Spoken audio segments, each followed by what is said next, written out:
All right. Do it. Welcome to Knockin Doorz Down. Of course, my name is Jason the Chance, joined by the devastatingly handsomely tattooed Mikey. What's going on, everybody? And Jason Patton with us. How are you, good sir? I'm good, brothers. How are you guys? Living the dream. Yeah. more like a nightmare, but of course, we'll talk with you more about that. Jason is a first responder. It's a Firefighter Coffee as well, and of course, Firefighter Chronicles. So we're going to get into all that stuff. But Jason, where I like to start is I want to know how you became a first responder. Was it something, a childhood dream? Is it a family trait? Sometimes I find people that serve in certain industries, you know, they grew up in a family of firefighters or something else. So why don't you tell us a little bit more about Jason Patton? Yeah, no, you're 100% right, man. Most people that get into it it's been generations and generations of it. But no, I'm actually first generation first responder. I got into the family business, which was being a mechanic. I did it for about 4 years and realized that I was a terrible mechanic. So one of the worst. But a buddy of mine said, "Hey, man, you should check out EMT school. It's fun, it's exciting, you know, that kind of thing." So I went to EMT school and I did really well in it, and I enjoyed it, and the knowledge was super cool and I loved it. So went to EMT and then moved to paramedic school and then fire school, and it's 14 years later I'm still here, so it went well. Rest is history. Yeah. I can relate. Yeah, exactly. Because I come from a long line of truck drivers, and I think my family learned it wasn't going to work out the first time I backed a bobtail into something, and it's just like, yeah, I don't know if this shit's for me. I'm figure something else out, you know. So, and I'm like, anytime I've ever tried to back up something that has a trailer on it, it is just a crapshoot. It's so bad.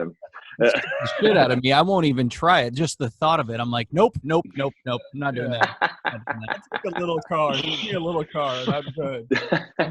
100%. So how are you hanging in there? One of the adversities we want to focus on, obviously, being a first responder, a firefighter, which we salute each and every person. Absolutely. That is. And but people oftentimes don't know the adversities that you guys go through on a daily, especially the bad calls. Can you talk a little bit about that and how it spawned on doing Firefighter Chronicles, which is hilarious. I've got a lot of friends that are firefighters, and they're like, "You got to check this guy out." And Mike was like, "Oh yeah, we got to talk with Jason." That's awesome. We got a lot of people stoked, man.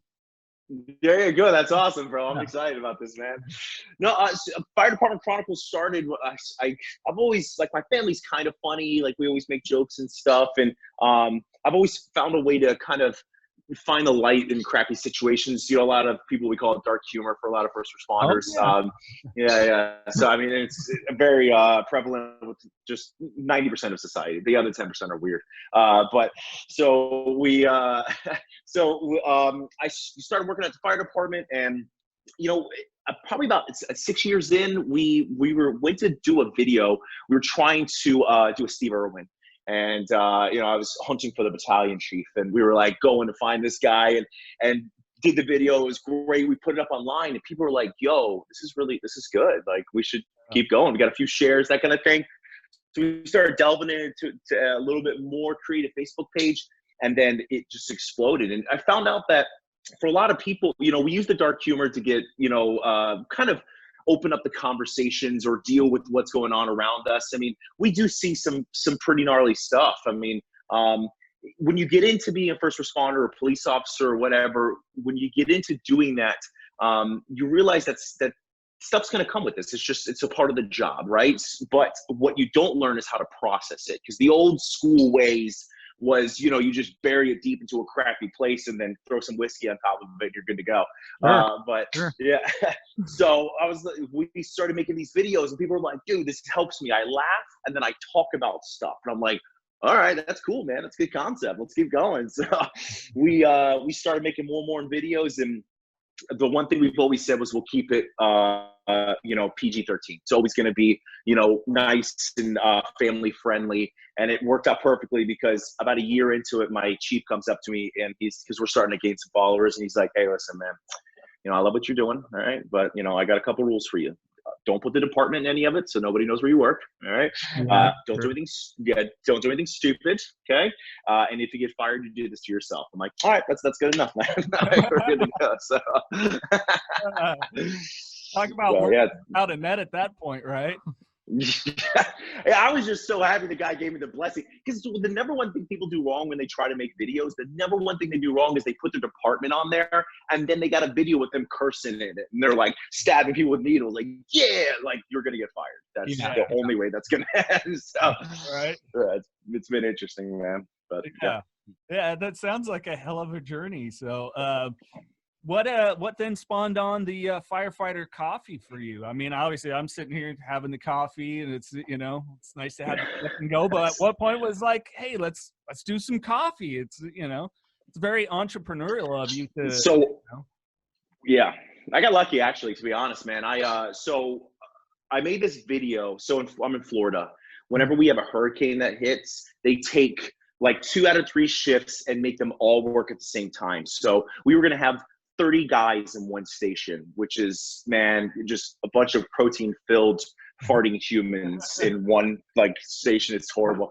But so so I put this video about how this other coffee brand is the only thing that's gonna stop us from murdering each other.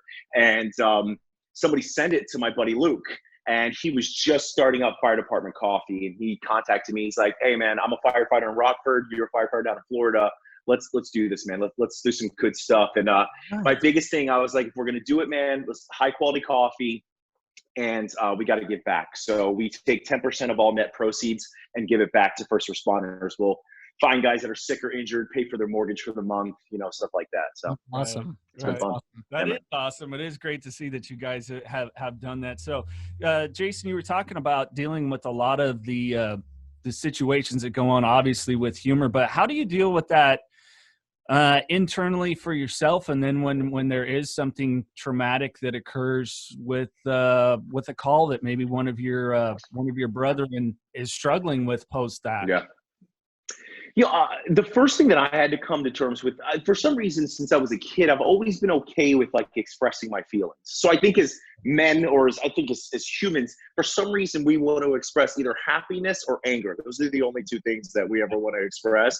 Yeah. Nothing in between that gamut. So I've always been okay with like talking about my feelings, or if I had to cry or something like that, it was like, it is what it is. So for me, when I would see bad stuff, I would talk to my brothers about it. But in the fire service, that's just, at least for a very long time, not acceptable. Like, you want to talk about your feelings, like, what's wrong with you? I mean, there are many people who have walked into the chief's office and been like, dude, man, I'm like really messed up from pulling that kid out of that fire. And the guys, like verbatim, if you can't handle this, then you need to get out. Like, whoa, bro. Wow.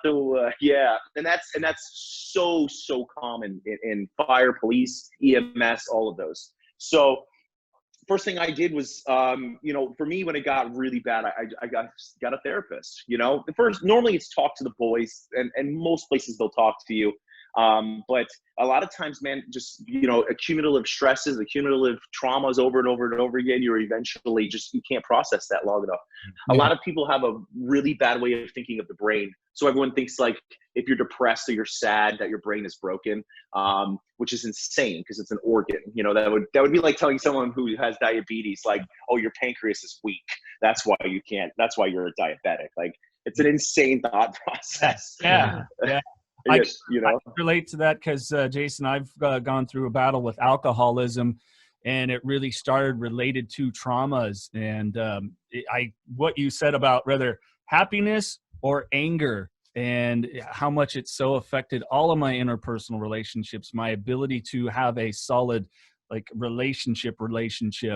And, you know, I had to start doing that work, and I still have to continue with it to fight off the bouts of depression, and to kind of be more middle of the road with it, because I very much was rather up high, happy, and like, man, you're so great to be around, or the depressed person, like, wow, you're such a bummer, that I just totally withdrew. So it just created more and more of that. And I've seen it with people that I know personally, a police officer who unfortunately had to take down a criminal, and how much it rested on him to cope with the fact that he had to take someone's life, but it was still the thing he had to do so the individual didn't take others, and went down a similar path. And man, I don't know, Mikey. I couldn't imagine because of what we do, you know, if the boss just went, wow, you know, boss, there's a tough story today. This person really opened up. Well, it's part of the gig. Better deal with it. Because I have to talk to my therapist sometimes after the conversations here on the podcast. Some of them are very challenging and reflective of the mirror and the person that I had been and the person that I have to forgive and moving forward with life. I've always been that way too. It's like I've never had a problem opening up and expressing because when I talk to a therapist, I remember I told somebody that one time and they were just like, "You what?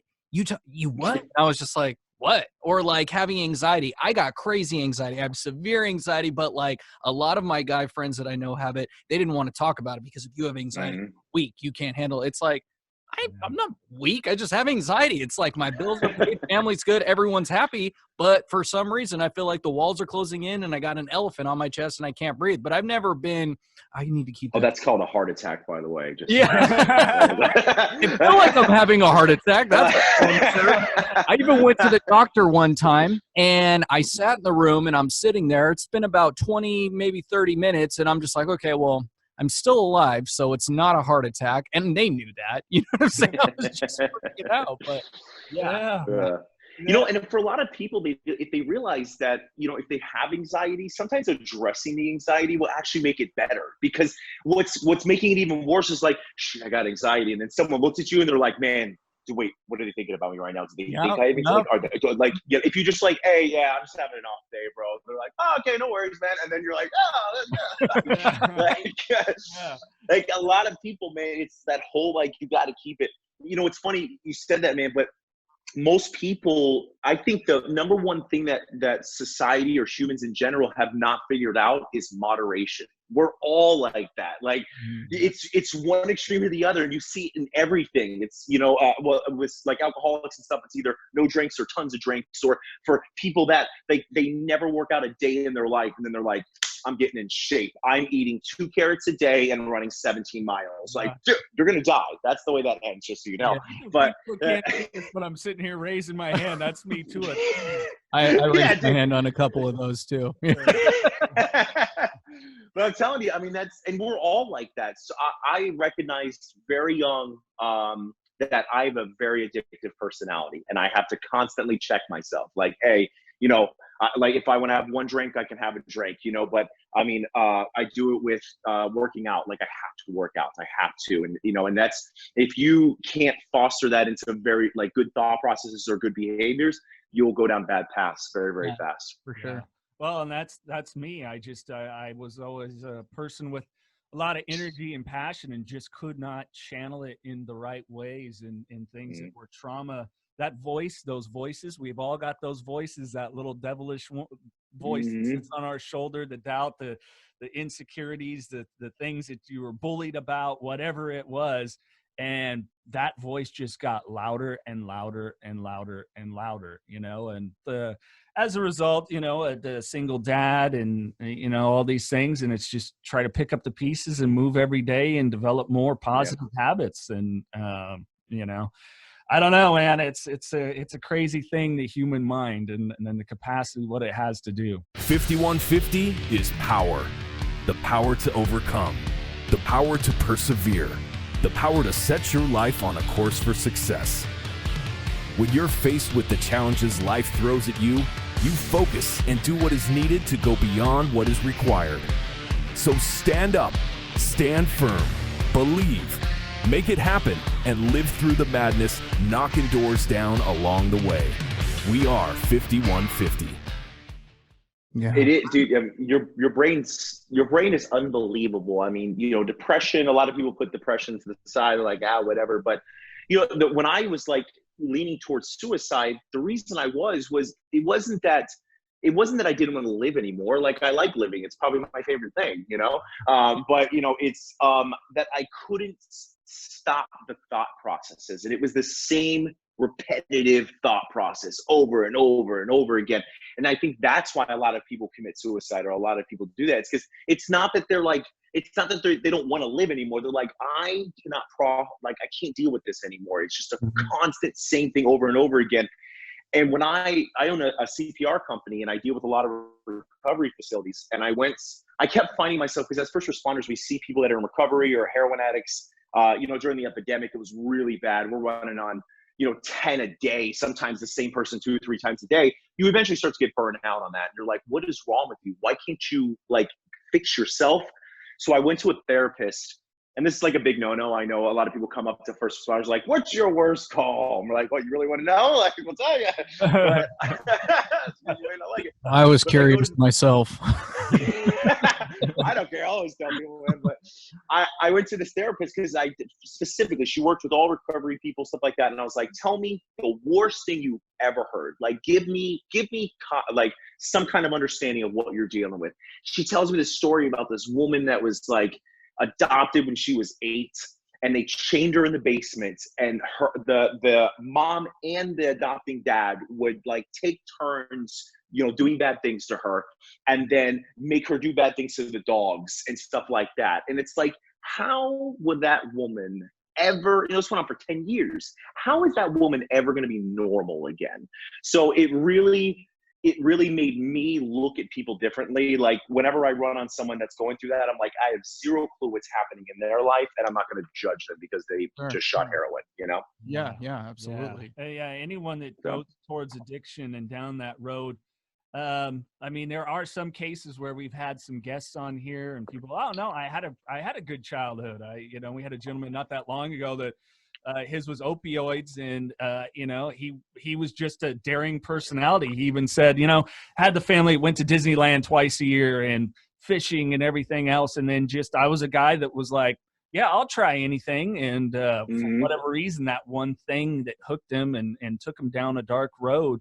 Luckily, he got out of it, refound his passion for fishing, is now mentoring youth through that passion. But nice. We don't know. We don't remember when we're looking at people. And I've seen it during this COVID crisis, where I've been at the store and I've seen people rude to the workers there and stuff. And we don't remember that everyone's going through shit. Everyone's got shit every day. Doesn't matter who it is, we can slam politicians or whoever, and they forgetting that they're people too, and they still have got shit going on, or whatever it is. The coffee, there's a lady, I was picking up coffee this morning that was rude to the lady taking her order. It's like, holy shit, can we just have a little bit of empathy, a little bit of manners? It's like, it's not, I don't know. But those are the first people that are like, working, and someone's rude to them. They're like, I can't believe they were rude to me. Like, what? Like, what? Right. That's, dude, I'm telling you, man. Robin Williams said it the best. He's like, you like, don't judge a person for what you're seeing. You never know what they're going through. Like, you never know what their internal dialogue is right now. And we see that all the time, man. And that's why there's some people that just need to be punched in the face. It is what it is. Completely agree. One of the best quotes I ever saw was like, some of you have gotten too comfortable with talking shit and not being punched in the face. And it's like, that is so perfect, man. But that could be our next quote. We put out inspirational quotes. That'll be next week. Just found next week's quote. Thank you, Jason. No problem. But I think if you just try to keep life in general in perspective, I put a video out about gloves and cross-contamination and stuff, and it was insane. My highest video was like 5 million views on Facebook prior to this. I put this thing out. It had like 6 million views in the first 24 hours. It's insane. It's got like 24 million views right now. And, it was, people were sharing it because they're looking at all these people like, look at these dumbasses. They're touching their face and stuff like that. It's like, they don't have the knowledge of what cross-contamination is. Like, nobody understands what it is. So how are they going to know any better?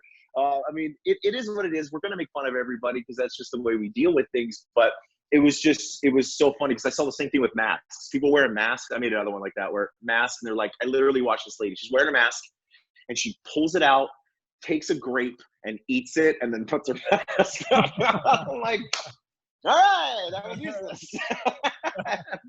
Kind of missed the point on that one. The Knockin Doorz Down autobiography by Carlos Vieira. It takes you deep into his destructive past and how racing saved his life and opened the door to give back to the community. And 100% of the sales go directly to the Carlos Vieira Foundation, an organization committed to raising awareness for addiction, mental health, and autism. And for inspiration and motivation, tune in weekly to the podcast every Thursday for real-life episodes from celebrities and local heroes. Get Knockin Doorz Down today at kddmediacompany.com or Amazon. When the whole thing started, man, right at the very beginning of it, we had heard about it. We knew it was in California. That's where we are. We knew it was in California. And I went to a casino and I see this dude, and I was there for business. And I see this guy. He had a mask on. He was playing slots, took his mask off, sneezed, didn't cover his mouth, and then put his mask back on. And I'm looking at him and I'm just like, you motherfucker. Like, that just defeats the whole purpose of what you're doing. You know what? I'm leaving. I got to go. You know what I mean? It was just unbelievable. You know, and it's like, I want to correct people. I want to come up to them and I want to say, listen, because I saw a guy earlier, he had the mask on and his nose wasn't covered. Like, you contract most diseases through your nose. Right. Yeah. So he, you know, he's got it. And I'm like, it's just like, it is what it is, man. Like, all that stuff, it's mainly them injuring themselves. It's fine. It's when people take gloves, like you saw everyone's taking their gloves off and throwing them on the ground. Yeah. So like, I see that. What is happening, man? So in general, the disease is or the virus has taught me like two big things. One, humanity in general is actually a pretty good bunch of people. There's a few morons out there that ruin it, you know. But in general, you know, humanity has seemed to really take care of each other, and I think that's pretty cool. Especially with like these companies shutting down their operations to build ventilators or masks or whatever, which I thought was awesome. And number two is that there are more virus specialists on Facebook than I have ever met in my life. It's just incredible. Everybody knows. Everybody understands it, man. I studied this for 12 minutes. I know everything about this. The internet's not allowed to lie. That's where I found it. That's right. That's right. And, according to that, there's certain leaders of industry that they did this all on purpose, and all conspiracy theories and all that shit. Yeah. There is a woman out there. She's an influencer, and she did a video like that, and it was like 6 of herself, but each one of them was representing the different things people are saying. Like one of them was like, "This is Jesus Christ coming down to destroy the world," and then the other one was, "This is Bill Gates and 5G trying to kill everybody and give them cancer. This was political. Like this was Trump. He's trying to kill everyone." Like he was so funny, man. It's so spot on. Yeah. People get things in their heads, man, and that is gospel. Like it is red markers. You can't change them. I see it where it's like they're on social media and you know, the headline reads Trump aims and would like, you know, to reopen by this date, and people like morons. It's like, well, look, I get it. You don't like, it's huge. The whole, you know, I get it. You don't like him, but you're not actually reading what it is. You just don't like him this because of the headline, and you've already formulated your opinion without reading the actual article where it says he's very disheartened at things. And I'm not defending the guy. I'm not saying I like him or dislike him. I'm just the fact, like you said, people just think they know every damn thing it is, and there's this unwillingness, and I don't know if it's a brain thing. I know I've been guilty of it at times. I'm not trying to be a hypocrite, where I've just been righteous about stuff without saying, yeah, I don't know shit about that, and I'm not going to assume I do, or sit and talk like I know. I can talk to you about being a single dad.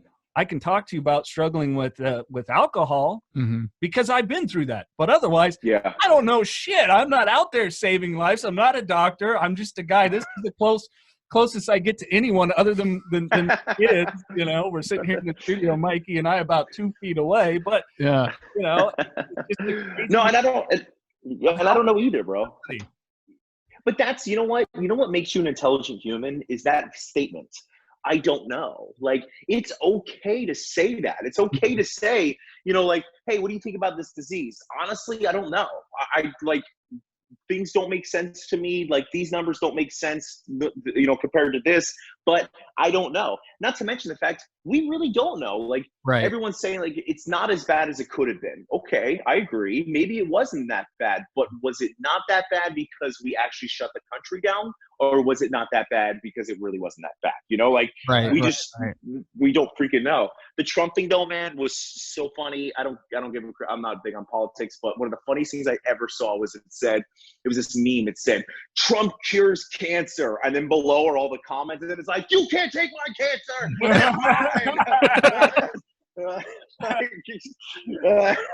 Oh shit! It was really good, man. Well, I think in general on social media, bro, the two biggest pieces of advice I've ever given people, or the best things that you can do, is one, agree with people. If someone's like, "You're a giant piece of shit," like, if you say, "Yeah, you know what I am," their argument is gone, bro. Yeah, they're like, "Wait, what?" Like, "Yeah, I'm a piece of shit." Like, "Thanks, man. Talk to you later." Or if you have a page, just hide their comments. And what happens is they can see the comment and their friends can too, but no one else can. So they're like, "Wait, no one's supporting my arguments. This is crap." Like, and it's like, maybe I should stop writing that. No one agrees. You touched on a good thing and how to deal with situations, Jason. Is my therapist said, because I was, you know, in combative situations, and it really spiked a lot of my anxiety, my anger, depression, and kind of continued to fuel an excuse for me to drink. And my therapist said, "Try this next time. Just tell them, yeah, you might be right. You might be right. You know, you're an asshole, piece of shit, loser. Yeah, you might be right. Been called worse." And from their perspective, I am, and that's fine. Yeah. I don't have to win that battle. I don't have to win that one. Yeah. You just don't, man. Like, I think a lot of people will find themselves in arguments, especially on social media, because if you and I were in a conversation face to face, I would most likely enter the conversation with a mildly open mind, or at least enough to have a conversation, because there's a chance that you would punch me in the face if I was like, "Fuck you." You know, like, there's a chance, right? Yeah. But when you're on the internet, they ain't gonna punch you in the face, man. So they just start going at it, bro. You got like, the keyboard tough guys. Oh, dude. And you can always tell, dude. I tell you this, man. This is the honest God truth. I've had people who wrote stuff on my Facebook. They write a comment, and I read it, and it's mildly offensive or whatever it is. But I message them, and I'm like, private message them, like, "Hey, like, what's going on, man? Why would you say this?" And within 3 sentences, we're friends, because some people just write it, dude. They're like, "Screw this, blah, blah, blah." And then when you explain something to them, or maybe say like, "Bro, you think that was really appropriate?" They're like, "You know what, man, you're right, dude. I'm sorry. Like, I shouldn't have said that." And it happens and it's happened probably 8 or 9 times to me. Yeah, we do a lot of knee-jerk reaction things, you know, and I don't know if it's part of our fight or flight response or what it is, where we'll do that. There's even a situation, if you remember this, Mikey, where we were frustrated with the work type thing, and Mikey's like, "Oh, I'm typing this email," and I'm like, "I'm gonna do it. I'm like, "Mikey, breathe, slow down. I read it, and is it worth sending?" What was the result?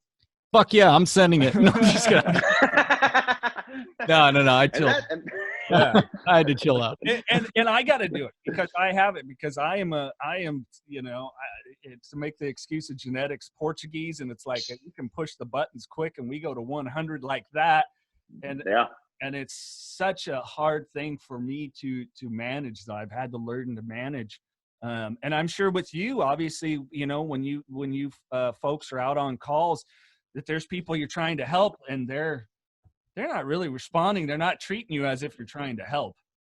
Well, and that's like, especially when you're a rookie, it's difficult at first, because you're like, "Why aren't you listening to me? Like, let me help you." Yeah. But, you know, the family member that's running around, like, you know, screaming at the top of their lungs, it's because, dude, I've seen people dead. I've seen bodies cut in half, and, you know, I've seen kids dead and stuff like that. And it's like, I've seen all this. So for me, like, this is not my address. This is not normal, but it's not out of the realm of what I've seen. This is the first time this person's ever seen a dead family member before, or this is the first time they've ever had like something like this. So for them, like, a calm response just isn't possible, because they're like, I don't know what to do. Like, they're so amped. They have so much adrenaline. They're like, I don't know what to do right now.